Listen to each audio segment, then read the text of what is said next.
আজ রাজ্য বাজেটে অনেক গুরুত্বপূর্ণ ঘোষণা হয়েছে। তার মধ্যে কিছু সামারি বা সংক্ষিপ্ত আকারে আমরা এই ভিডিওর মাধ্যমে আপনাদের কাছে শেয়ার করব।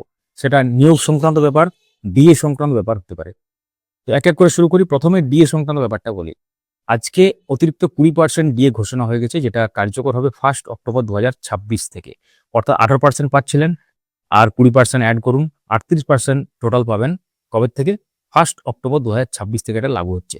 এবং তার আগে পর্যন্ত যে স্যালারি, সেটা বর্তমান যে ডিএ আছে 18% সেই অনুসারেই হবে।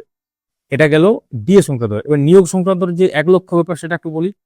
অনেকে কনফিউশনে আছেন। 1 লক্ষের মধ্যে প্রথমেই বলে রাখি 33% মহিলাদের জন্য সংরক্ষিত, এবং এই 1 লক্ষের মধ্যে 20,000 পুলিশ রিক্রুটমেন্ট বা পুলিশ ডিপার্টমেন্টে কিন্তু নিয়োগ, এবং 50,000 শিক্ষক, অশিক্ষক এবং অধ্যাপকের ক্ষেত্রে কিন্তু রাখা হয়েছে। অর্থাৎ শিক্ষকদের ক্ষেত্রে যদি আলাদা করে ভাঙা হয় বা ভেঙে দেখা হয়, তাহলে কিন্তু সেভাবে বলা হয়নি। কিন্তু আপনারা আশা করতে পারেন মোটামুটি 50,000-এর মধ্যে শিক্ষক, অশিক্ষক এবং অধ্যাপক মিলিয়ে যেহেতু আছে, তো 20 থেকে 25% আপনারা আশা করতেই পারেন। এখন দেখার বিষয় কত মানে শূন্য পদের জন্য নোটিফিকেশন আসে, আলাদা আলাদা যে ভাগ করে যে ব্যাপারটা আর কি।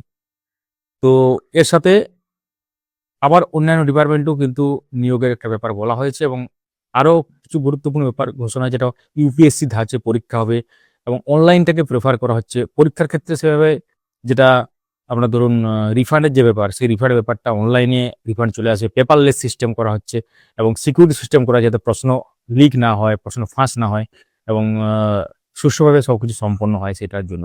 অর্থাৎ ডিজিটাল যে ব্যাপার, ডিজিটাল টেকনোলজি বলতে পারেন, টেকনোলজিকে কাজে লাগিয়ে আরো উন্নত করা হচ্ছে সমস্ত পরিষেবা। এটা একটা ব্যাপার।